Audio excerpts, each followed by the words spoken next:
तत्सवितुर्वरेण्यं भर्गो देवस्य धीमहि धियो यो नः प्रचोदयात्। ओम गुरुर्ब्रह्मा गुरुर्विष्णु गुरुरेव महेश्वर गुरुरेव परब्रह्म तस्मै श्री गुरुवे नमः। तस्मै श्री गुरुवे नमः। एक बार जरा सा पीछे कर लीजिएगा, पिछला वाला पन्ना भैया। बस मैं इतना उसमें से पढ़ के एम्फसाइज करना चाहती हूँ। केवल आपका एक स्क्रीन। मिनट हमें दोबारा से शेयर करना होगा, क्योंकि कुछ ना कुछ ना यहाँ मेरी स्क्रीन पे सारी सेटिंग गड़बड़ हो रही थी। केवल एक मिनट बस। हाँ ठीक है। मैं बस सबसे वो मतलब उन्होंने जो स्पीड बताई है पढ़ने की, इसे पीछे करिएगा। हाँ, यहाँ बस बस बस।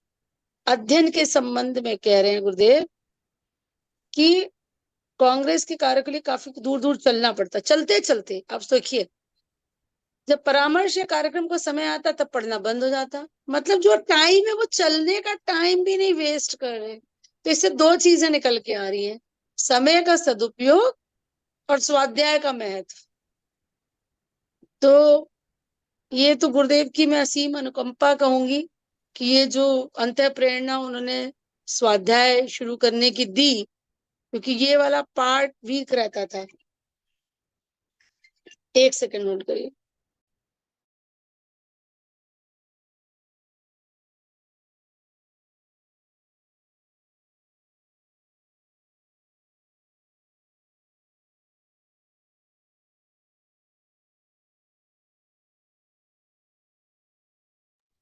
तो यहाँ महत्व किस बात का दे रहे हैं गुरुदेव? दो बातें। एक तो कैसे समय का सदुपयोग हम कर सकते हैं, और दूसरी बात यही कि कम से कम 2 घंटे नित्य पढ़ने के लिए मिल जाते। अब गुरुदेव अगर 2 घंटे पढ़ रहे हैं तो कम से कम 1 घंटा तो हम लोग को भी पढ़ना ही चाहिए। आधा घंटा इस साथ में, आधा घंटा 1 घंटा कम से कम इसके अतिरिक्त। और इसीलिए बढ़िया लगता है कि जब कोई नया टॉपिक तैयार करना होता है तो वो बड़ा इंटरेस्टिंग होता है, क्योंकि उसमें क्या होता है, आपका स्वाध्याय हो जाता है। क्योंकि आप कुछ नए चीज जब बोलने जा रहे हैं तो खाली आपको रेफरेंसेस देखने पड़ते हैं, इधर उधर से सब मैटर पढ़ना पड़ता है। आगे कर दीजिए भैया। इस प्रकार 2 घंटे में,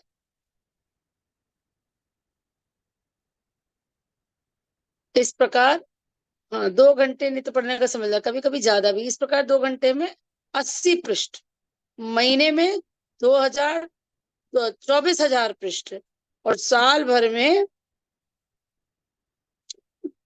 2 लाख नहीं, 28,000 पृष्ठ। 2400, सॉरी 24,000 नहीं, महीने में 2400 पृष्ठ और साल भर में 28,000 पृष्ठ। 60 वर्ष की कुछ अवधि में 18.5 लाख पृष्ठ हमने मात्र अपनी अभिरुचि के पढ़े। लगभग 3,000 पृष्ठ नित्य व्यंगम रूप से पढ़ लेने की बात भी हमारे लिए स्नान भोजन की तरह आसान थी। मतलब ऐसे ही बस देखा और पढ़ लिया। इस क्रम में शायद आपको विवेकानंद जी का भी मुझे याद आता है वृतांत, क्योंकि उन्होंने बहुत सारी एनसाइक्लोपीडियाज ऑर्डर करी जो बैलगाड़ी में रख करके लाई गई। तो जहां वो किताबें आई थी, और वो जगह जो केयर टेकर एक छोटा लड़का था, यंग उम्र का होगा, 14 से 16 साल का रहा होगा। तो वो कहते क्या स्वामी जी इतनी, अब इस समय मुझे याद नहीं कि उनको स्वामी जी का टाइटल मिल गया था कि नहीं, ये नहीं पता। लेकिन वो कहते हैं कि क्या आपने इतनी सारी पुस्तकें, इतनी सारी तो पुस्तकें पहले ही पढ़ी हुई है, ये सब पढ़ ली क्या? तो वो कहते हाँ ला, मैं तेरे को बताता हूँ। तो जो भी वो लाता था कि हाँ ये देख, इसमें ये मैंने पढ़ लिया सब, किताब पे वो रखते ही उनको पता चल जाता था पढ़ते ही। और ऐसे ही गुरुदेव के विषय में भी बहुत सारे ऐसे उल्लेख हैं कि गुरुदेव एकदम ओवरनाइट इतनी मोटी मोटी पुस्तकें पढ़ के उसको मार्क कर देते थे, स्पेशली जब उन्हें कुछ तैयार करना होता था। और लेकिन हर जगह गुरुदेव पढ़ते थे। एक और गुरुदेव के बारे में चर्चित है एक घटना, जब वो इलाहाबाद से आगे कहीं जा रहे थे और उनको कोई यज्ञ कराने या कोई कार्यक्रम कराने जाना था। और इलाहाबाद में वो रुके थे प्रयागराज में, सॉरी।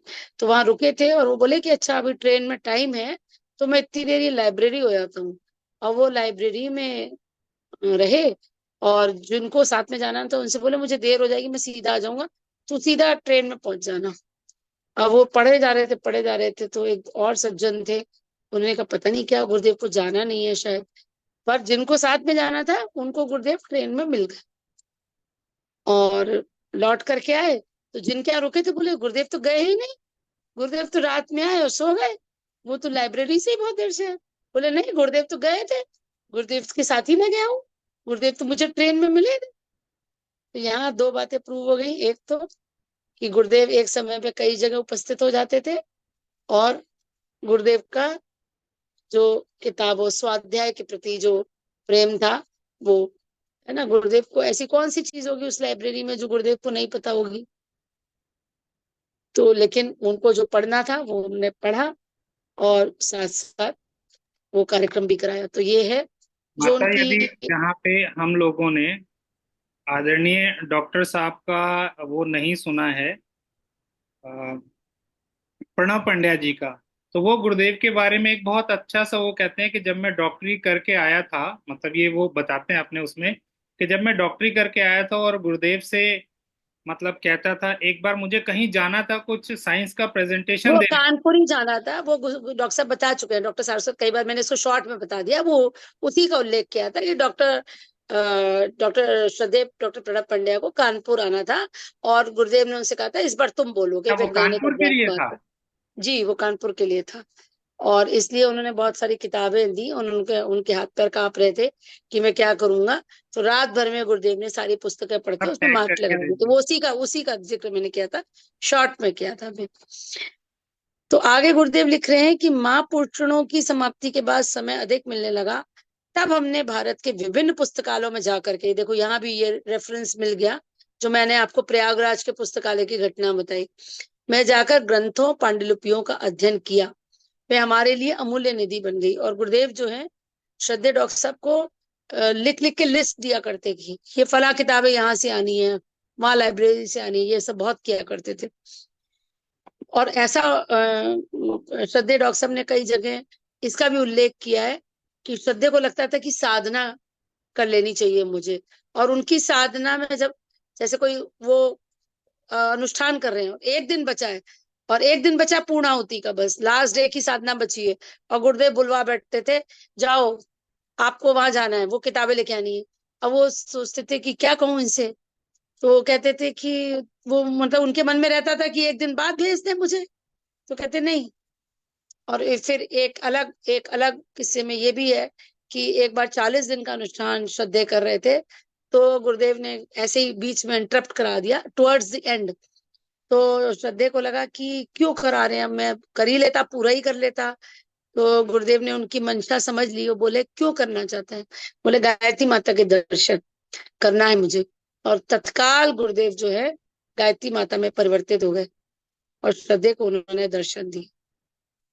तो मतलब गुरु की यहाँ से हमारी लर्निंग क्या है ना। तो अभी तो हमें श्रद्धेय जैसी पात्रता डेवलप करने में बहुत जन्म लग सकते हैं, लेकिन एक लर्निंग हम लेके चल सकते हैं कि गुरु की बात माननी है, गुरु को नहीं मानना, गुरु की मानना। हम गुरु को मानते हैं, हम जप करते हैं, हम अनुष्ठान करते हैं, हम नियम से जो गुरुदेव बताते हैं वो करते हैं, लेकिन क्या हम गुरु की मानते हैं, ये हमको चेक करना है ना। गुरु को नहीं मानना, गुरु को मानना है मतलब, लेकिन गुरु को मानने के साथ गुरु की मानना है, ये इंपॉर्टेंट है। अब गुरुदेव लिख रहे हैं कि यही पांडुलिपियां हमारा अमूल्य निधि, यही ज्ञान हमारा अमूल्य निधि बन गया। और गुरुदेव जो ये इतनी बड़ी एक ट्रेजर, एक खजाना हम लोग के लिए छोड़ के गए हैं, कि आप सोचिए कि आप एक विषय सोचिए, और उस विषय से संबंधित आपको उसमें आपको गुरुदेव का लिखे हुए वक्तव्य और गुरुदेव के लिखे हुए रेफरेंसेस और लिटरेचर मिल जाता है आपको। दीदी मनोरंजन। आवाज नहीं आ रही है, बीच बीच में रुक जा आवाज रही नहीं आ रही? आपकी। पांडुलिपि के बस बारे में बताएंगी आप थोड़ा? पांडुलिपि क्या पांडव ने लिखी थी या पांडव नहीं के नहीं नहीं, समय की ऐसा कुछ नहीं है। लिखी हुई थी? पांडुलिपियां जो ग्रंथ होते हैं और जो छोटी छोटी रैप्ड अप पुस्तकें होती थी पुराने समय में, लिख करके और उनको रैप करके छोड़ दिया जाए, उन्हें पांडुलिपि कहते हैं। छोटे छोटे लेख जो लिखे हुए होते थे, पांडवों से इसका कोई संबंध नहीं है। मेरी आवाज आ रही है कि नहीं? अब आ रही है। बता ठीक। रही है। पहले भी आ रही थी ना। आपका नेट देख लीजिए प्लीज। अपने विषयों में मनोरंजन के लिए एक भी पन्ना नहीं पढ़ा। गुरुदेव की ये लाइन बहुत इंपॉर्टेंट है ना। हम लोग सबने मनोरंजन के लिए बहुत कुछ पढ़ा है, तो अभी मतलब कितनी हमको अपने अंदर इम्प्रूवमेंट करना है। अपने विषय में मानो प्रवीणता की उपाधि प्राप्त करनी हो, ऐसी तन्मयता से पढ़ा है। इसलिए पढ़े हुए विषय मस्तिष्क में एक ही भूत हो गए। जब भी कोई लेख लिखते हैं थे या पूर्व वार्तालाप में किसी गंभीर विषय पर चर्चा करते थे, तो पढ़े हुए विषय अनायास ही स्मरण हो जाते थे। लोग पीठ पीछे कहते हैं ये तो चलता फिरता इंसाइक्लोपीडिया है। ये लोगों ने नहीं कहा था, ये बीबीसी ने अनाउंस किया था। जब बीबीसी की टीम, गुरुदेव ने इसको बहुत ही कैजुअल तरीके से, बहुत ही सिंपल, यहाँ से देखिए गुरुदेव की कितनी जो ह्यूमिलिटी वाली क्वालिटी है, हम्बल कितने गुरुदेव, डाउन टू अर्थ कितने, मतलब बिल्कुल उनके अंदर अहंकार तो बहुत बड़ा शब्द हो गया, मतलब ईगो भी नहीं था। ईगो मतलब अपने बारे में भी वो जरा सा भी नहीं कहना चाहते थे कुछ भी। तो गुरुदेव ने लोग पीठ पीछे, लोग पीठ पीछे नहीं, बीबीसी की ऑफिशियल टीम आई थी जिसको 15-20 मिनट टाइम मिला था बात करने का, और उसके बाद वो 2 घंटे तक डॉक्टर गुरुदेव से बात करते रहा। उसके बाद उन्होंने ये वक्तव्य दिया था कि he is a walking encyclopedia. अखंड ज्योति पत्रिका के लेख पढ़ने वाले उसमें इतने संदर्भ पाते हैं कि लोग आश्चर्यचकित होकर रह जाते हैं और सोचते हैं एक लेख के लिए ना जाने कितनी पुस्तकें और पत्रिकाओं से सामग्री इकट्ठी करने लिखा गया है। यही बात युग निर्माण योजना, युग शक्ति पत्रिका के बारे में है। पर सच बात इतनी है कि हमने जो भी पढ़ा है उपयोगी पढ़ा है और पूरा मन लगाकर पढ़ा है। इसलिए समय पर सारे संदर्भ अनायास ही स्मृति पटल पर उठ जाते हैं। ये वस्तुतः हमारी तन्मयता से ही की गई साधना का चमत्कार है। तो यहाँ हम लोग के लिए तीसरी बात सीखने की आ रही है कि जो कुछ भी हम पढ़े वो मन लगाकर पढ़े और तन्मयता से पढ़े, जिससे वो हमारे अंतःकरण पर अंकित हो जाए। और इसके लिए हर बार हमें रोज प्रार्थना करनी चाहिए। कल से गायत्री मंत्र के साथ याद रखेंगे कि ये भाव रखेंगे बोलते समय गायत्री मंत्र कि हे परम पूज्य गुरुदेव, हम जो भी पढ़ रहे हैं आपका साहित्य, आपका, आपके बारे में, आपकी जीवनी के बारे में, वो पूरी तरह से अंतःकरण में अंकित हो जाए। जन्मभूमि के गांव में प्राथमिक पाठशाला थी। सरकारी स्कूल की दृष्टि से इतना ही पढ़ा, मतलब ऑफिशियल एजुकेशन गुरुदेव की कितनी थी, प्राथमिक तक। संस्कृत हमारा वंश परंपरा में घुसी हुई है। पिताजी संस्कृत के असाधारण प्रकांड विद्वान थे, भाई भी, सबकी रुचि भी उसी ओर थी। फिर हमारा पैतृक व्यवसाय पुराणों की कथा कहना, कथा पौरात्य रहा है, तो उस कारण उसका भी समुचित ज्ञान हो गया। आचार्य तक के विद्यार्थियों को हमने पढ़ाया है, जबकि हमारी स्वयं की डिग्रीधारी योग्यता नहीं थी। गुरुदेव कितना सिंपल तरीके से अपनी योग्यता, अपने पांडित्य के बारे में थोड़ा सा परिचय दे रहे। वैसे तो वो ऑफिशियली प्राइमरी स्कूल तक ही पढ़े थे, पर संस्कृत चूंकि सबकी घर में अच्छी थी तो वहां से उन्होंने सीख ली। और क्योंकि व्यवसाय था पुराणों की कथा कहना और पौरात्य रीति का काम था, तो उसके कारण सब ये जो कर्म कांड थे वो भी सब कराने आ गए। और आगे के बड़े बड़े बच्चों को उन्होंने पढ़ाया, जबकि उनके पास उसकी ऑफिशियल कोई डिग्री नहीं थी। इसके बाद अन्य भाषाओं के पढ़ने की कहानी मनोरंजक है। गुरुदेव आगे बता रहे हैं कि उन्होंने इंग्लिश कैसे सीखी। जेल में लोहे के तसले पर कंकड़ की पेंसिल से अंग्रेजी लिखना प्रारंभ किया। एक दैनिक अंक लीडर अखबार का जेल में हाथ लग गया, उसी से पढ़ना शुरू किया। साथियों से पूछताछ कर लेते, इस प्रकार 1 वर्ष बाद जब जेल से छूटे तो अंग्रेजी की अच्छी खासी योग्यता उपलब्ध हो गई।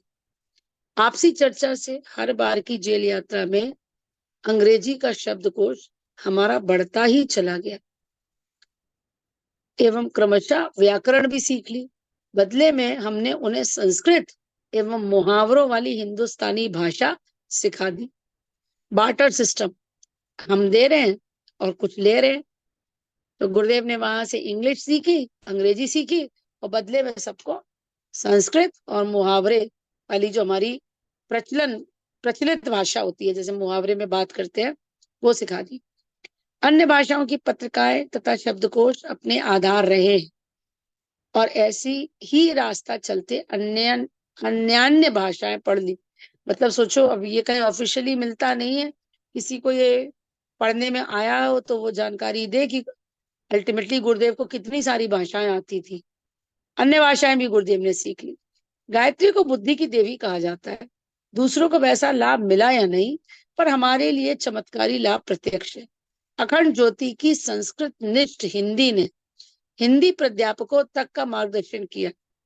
ये तो मेरे अपने साथ भी है, क्योंकि मेरी 12th तक की पढ़ाई कॉन्वेंट में हुई, तो मुझे बहुत सारे हिंदी बोलते में भी अंग्रेजी शब्दों का इस्तेमाल करने की आदत थी।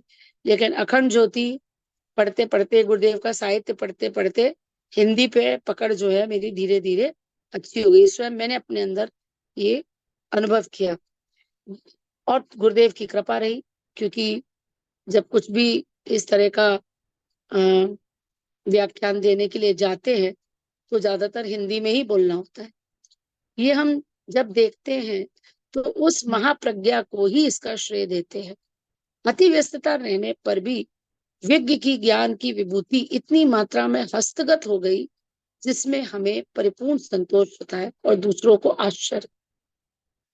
गुरुदेव का आदेश पालन करने के लिए हमने कांग्रेस का सत्याग्रह आंदोलन में भाग तो लिया, पर प्रारंभ में असमंजस ही बना रहा कि जब 24 वर्ष का एक संकल्प लिया गया था तो 5 और 19 वर्ष के 2 टुकड़ों में क्यों विभाजित किया। फिर आंदोलन में तो हजारों स्वयंसेवक संलग्न थे, तो एक की कमी वेशी से उसमें क्या बनता बिगड़ता था।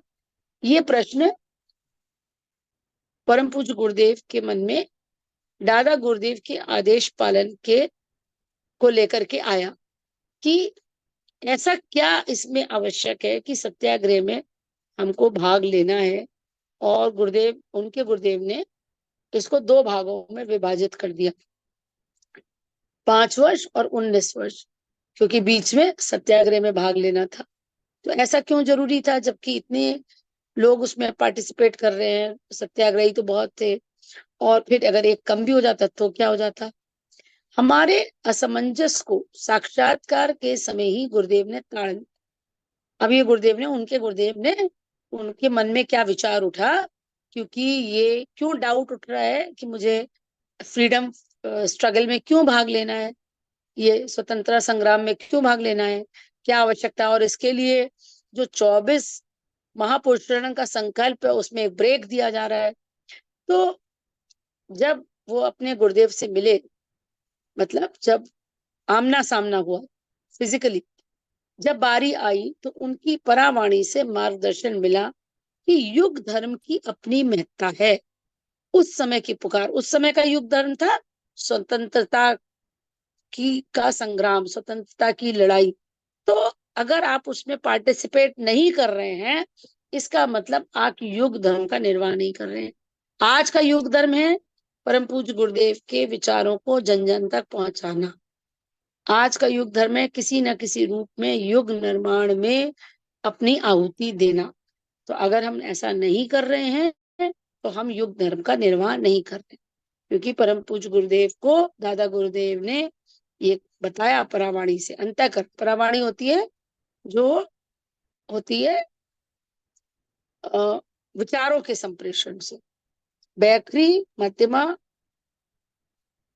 पश्यंती और परा परावाणी होती होती है अंतःकरण आत्मा की। से आत्मा की बात, हाँ, आत्मा की आत्मा से। हाँ, अंतःकरण से अंतःकरण की बात। पश्यंती होती विचारों का संप्रेषण। तो परावाणी से मार्गदर्शन मिला कि युग धर्म की अपनी महत्ता है। उसे समय की पुकार समझकर अन्य आवश्यक कार्यों को भी छोड़कर उसी प्रकार दौड़ पड़ना चाहिए जैसे अग्निकांड होने पर पानी लेकर दौड़ना पड़ता है और अन्य सभी आवश्यक काम छोड़ने पड़ते हैं। ये उदाहरण बहुत जगह गुरुदेव ने दिया है कि आपके पड़ोसी के घर में आग लग जाए और आप भोजन की थाली लिए बैठे हो, तो आपका धर्म क्या कहता है कि आप भी बाल्टी लेकर के पानी लेके दौड़ो, उस आग को बुझाओ। और आग आज जो समाज में निकृष्ट चिंतन की और निंदनीय कार्यों की जो होड़ लगी हुई है, वो एक तरह की आग ही लगी हुई है, जिससे नैतिक मूल्यों की इतनी गिरावट आ गई है। कोई अपने अंतःकरण की आवाज को नहीं सुनना चाहता। तो इस समय का युग धर्म क्या है कि जहां तक संभव हो उनको सही राह दिखाई जा सके। पहले तो हम खुद उस राह पे चलें, रोल मॉडल बने, और उसके बाद अपने एग्जाम्पल से लोगों को ये उदाहरण प्रस्तुत करें कि कैसे आज के समय में हमें कैसे जीना है या जीवन जीने की कला क्या होती है। तो इसी का उदाहरण गुरुदेव दे रहे हैं कि अगर अग्निकांड लगा है तो पानी लेकर दौड़ना ही युग धर्म है। अगले दिनों आगे संदेश मिला कि अगले दिनों तुम्हें जन संपर्क के अनेक कार्य करने हैं। उनके लिए विविध प्रकार के व्यक्तियों से संपर्क साधने और निपटने का दूसरा कोई अवसर नहीं आने वाला। मतलब स्वतंत्रता संग्राम में भी जब गुरुदेव जेल गए, लोग उन्होंने बहुत सारे उसमें पार्टिसिपेट किया, जो एक्टिविटीज होती थी उस समय सरकार के विद्रोह में, तो उस समय लोगों के संपर्क में आए। और आगे भी गुरुदेव को जनसंपर्क करना है, लोगों से मिलना जुलना था आगे। तो ये एक टाइम है जो एक थोड़ा सा नेटवर्किंग हो जाएगी, उस समय लोगों से मिलना मतलब थोड़ा सा संपर्क हो जाएगा। ये उनके गुरुदेव ने बताया। ये उस उद्देश्य की पूर्ति का एक चरण है जिसमें भविष्य में बहुत सा श्रम और समय लगाना है। तो ये एक तरह से युग निर्माण का इनिशिएशन था कि युग निर्माण की जब पूरी तरह से कार्य में गुरुदेव जुटेंगे अपनी साधना को पूरी करने के बाद, तो उस समय पहला काम जो होगा वो लोगों से संपर्क करना और हर एक मतलब फील्ड के लोगों से, विभिन्न प्रकार के व्यक्तियों से संपर्क साधना। तो ये अवसर को इस तरह से दादा गुरुदेव ने बताया कि इसका ये पहला चरण मान लो, इसमें स्वतंत्रता संग्राम में भाग भी लेना है और अन्य लोगों के संपर्क में भी आना है। आरंभिक दिनों में जो पाठ पढ़े थे, पूर्व जन्मों में जिनका अभ्यास किया था, उनके रिहर्सल का अवसर भी मिल जाएगा। यह सभी कार्य निजी लाभ की दृष्टि से महत्वपूर्ण नहीं है, समय की मांग तो इसी से पूरी होती। ये कोई पर्सनल गेन के लिए नहीं गुरुदेव को भेजा गया था कि अरे, जैसे कानपुर में एक बड़ा प्रतिष्ठित स्कूल है, पब्लिक स्कूल, सेठ आनंद राम जपुरिया। और बहुत समय पहले की बात है, जब बच्चे छोटे थे हम लोग के, तो किसी एक डॉक्टर से डिस्कस हो रहा था। कई स्कूल्स होते थे कि भाई इसमें से चूज कर लो, जयपुरिया भेज दो या मेथोडिस्ट भेज दो या शीलिंग हाउस भेज दो, ऐसे 2-3 नामी स्कूल थे। जब बच्चे छोटे थे तो एक डॉक्टर साहब से इसका जिक्र हो रहा था कि कहाँ एडमिशन कराएंगे। उन्होंने कहा नहीं, हम तो भैया जयपुरिया ही में कराएंगे, क्योंकि जयपुरिया में कॉन्टैक्ट्स डेवलप होंगे आगे उसके। तो एक सोच होती है लोगों की कि ये विशेष करके जो व्यापारिक क्षेत्र में काम करते हैं, व्यापार करते हैं, कि हमारे कॉन्टैक्ट्स होने चाहिए, हमारी नेटवर्किंग स्ट्रांग होनी चाहिए। तो ये कोई उस तरह का नेटवर्किंग नहीं थी। ये तो गुरुदेव को जो समाज के लिए, पूरी मानव जाति के लिए जो अपने जीवन को लगाना था, तो उसमें किस तरह से उनको अपने को प्रस्तुत करना होगा और किस तरह से जो भी उन्होंने अपने पिछले जन्मों में सीखा था वो कैसे समाज के सामने आएगा, या उसका व्यवहारिक उसमें क्या रहेगा, मतलब उसका इम्प्लीमेंटेशन कैसे होएगा व्यवहारिक क्षेत्र में, उसका एक रिहर्सल टाइप का था, जिसके लिए उनके दादा गुरुदेव ने तो ऐसा सोचा जाना, ऐसे मतलब इससे देखता है कि एक कार्य करने से कई सारे उद्देश्य पूरे हो रहे थे। स्वतंत्रता संग्राम में भागीदारी हो रही थी, उससे युग धर्म निभाने का कर्तव्य पूरा हो रहा था, साथ साथ लोगों से मिलना और साथ साथ अपने अंदर जो व्यक्तित्व उनका बन चुका था, कई जन्मों से जिस पे कार्य किया जा रहा था, उनके व्यक्तित्व को गढ़ने का, वो उसका एक आउटपुट उनके गुरुदेव देखना चाहते थे। व्यवहारिक जीवन में तुम्हें 4 पाठ पढ़ाए जाने: समझदारी, ईमानदारी, जिम्मेदारी और बहादुरी। इनके सहारे ही व्यक्तित्व में खरापन आता है। तो आज हम लोग अपने अपने आत्मचिंतन में हमको ये सोचना चाहिए कि इन चारों में हम कहाँ कहाँ कितने कितने नंबर से पास होते हैं और किस किस क्षेत्र में हमें और कार्य करने की जरूरत है। समझदारी मतलब हमारी जो बुद्धि है, ये व्यापारिक बुद्धि नहीं, संसारिक बुद्धि नहीं, एक अपने जीवन को जीने के लिए जो एक हमने एक लक्ष्य सोचा है, या हमने अपने गुरु को सर्वस्व माना है, तो उसमें हम अपने आध्यात्मिक भौतिक जीवन में कैसे बैलेंस बनाते हैं, कैसे सब चीजों को लेकर चलते हैं, उसकी समझदारी हमारे अंदर विकसित हुई कि नहीं। ईमानदारी केवल आर्थिक क्षेत्र में ही नहीं होती, जितने भी रोल्स हमें मिले हैं प्ले करने में, है ना, हम कहते हैं कि नहीं, हमने गुरुदेव को प्रॉमिस किया हम इतना समय देंगे, तो क्या ईमानदारी से हम युग निर्माण का काम कर रहे हैं? क्या ईमानदारी से हम अपने अपने सारे जो हमारे कर्तव्य है, जिस भी रोल में है, चाहे हम चिकित्सक हैं, कोई अध्यापक है, कोई व्यापारी है, हम सही तरह से अपना रोल निभा रहे हैं कि नहीं? और जिम्मेदारी, जो कोई काम हमें मिलता है उसको हम पूरी जिम्मेदारी से निभाते हैं कि नहीं? बहादुरी, ये तो एक ऐसा नैसर्गिक गुण है जो ईश्वर को बहुत प्रिय है, निडर बनना, बहादुर होना।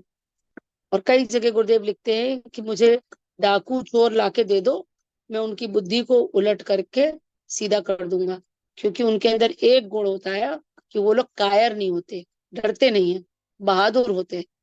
तो एक डरपोक कायर पंडित की अपेक्षा गुरुदेव चाहते हैं कि उनसे डाकू चोर अगर जुड़ जाए तो उनको भी वो सुधार करके उनसे अपना काम करा लेंगे, क्योंकि उनके अंदर पराक्रम है। तो आज ये 4 गुण अक्सर हम लोग बच्चों के स्कूलों में जब जाते हैं तो बताते हैं, लेकिन यहाँ स्वयं को हम तौल करके देखें कि इन 4 गुणों पे हम कहाँ उतरते हैं, क्योंकि ऐसे ही दादा गुरुदेव गुरुदेव को बता रहे हैं कि उन्हें 4 पाठ पढ़ाए जाने हैं। इनके सहारे ही व्यक्तित्व में खरापन आता है और प्रतिभा पराक्रम विकसित होता है। हथियार भोतरे तो नहीं पड़ गए, कहीं पुराने पाठ विस्मृत तो नहीं हो गए। हथियार भोतरे तो नहीं पड़ गए, मेरे ख्याल से हथियारों की धार बेकार तो नहीं होगी, शायद यही कहना चाहते हैं गुरुदेव। कहीं पुराने पाठ विस्मृत तो नहीं हो गए, मतलब पिछले जो जन्मों से उनके गुरु परम पूज्य गुरुदेव पे जो अपनी ऊर्जा लगा रहे हैं, उन पे काम किया जा रहा है, तो देखना है कि वो सब ऐसा तो नहीं कि वो विस्मृत हो गया हो। इसकी जांच पड़ताल नए सिरे से हो जाएगी। इस दृष्टि से एवं भावी क्रिया पद्धति के सूत्रों को समझाने के लिए तुम्हारा स्वतंत्रता संग्राम अनुष्ठान भी जरूरी है। ये बात दादा गुरुदेव ने समझाई कि क्यों करना है तुमको। तो एक तो ये क्योंकि ये युग धर्म है, दूसरा लोगों से संपर्क होना है, तीसरा आपकी खुद की टेस्टिंग होनी। ये 4 गुण जो व्यक्तित्व में पिछले जन्मों से इम्प्लांट किए गए थे अंदर, तो अब उसको टेस्ट करके देखा जाएगा कि वो किस तरह से वो अपनी जड़ बना पाए व्यक्तित्व में कि नहीं। तो एक तरह से परीक्षा की घड़ी।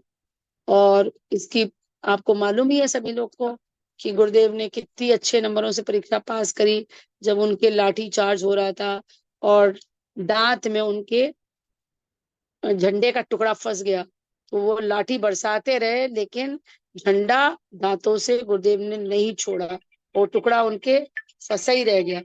और इसीलिए गुरुदेव को श्री राम मत्त भी कहा जाता है। जो स्वतंत्रता सेनानी थे, उनके जो साथी संगी थे, उन्होंने उनको नाम दिया था मत्त, श्री राम मत्त। आइए इसी के साथ हम लोग यहाँ पे आज रोकते हैं, कल इसी से कंटिन्यू करेंगे। ओम शांति शांति शांति। पांडुलिपि का डॉक्टर मतलब होता है डॉक्टर, पांडुलिपि का मतलब होता है हस्तलिखित ग्रंथ, हाँ हाँ, वो जो हाथ से ऐसे, लिखी हुई जो किताबें होती हैं, हाँ, बंधे हुए होने का तरीका नहीं, जो अच्छा, किताबें हाथ से लिखी हुई हैं, हस्तलिखित हैं, वो पांडुलिपि। जो ओके, छपी हुई हैं वो ग्रंथ, वो किताब। अच्छा। हाँ। तो उस समय और पांडुलिपियां भी मिलती होंगी। हाँ, अभी भी बहुत, मिलती हैं, तमाम पांडुलिपियां हाथ से लिखी हुई हैं। ओके, अंग्रेजी में मैन्युस्क्रिप्ट बोलते हैं इसको। जी। हाँ। अच्छा, धन्यवाद भैया। सभी को प्रणाम, सभी का आभार प्रणाम सभी जुड़ने के लिए। ओम सभी को। शांति शांति शांति। धन्यवाद।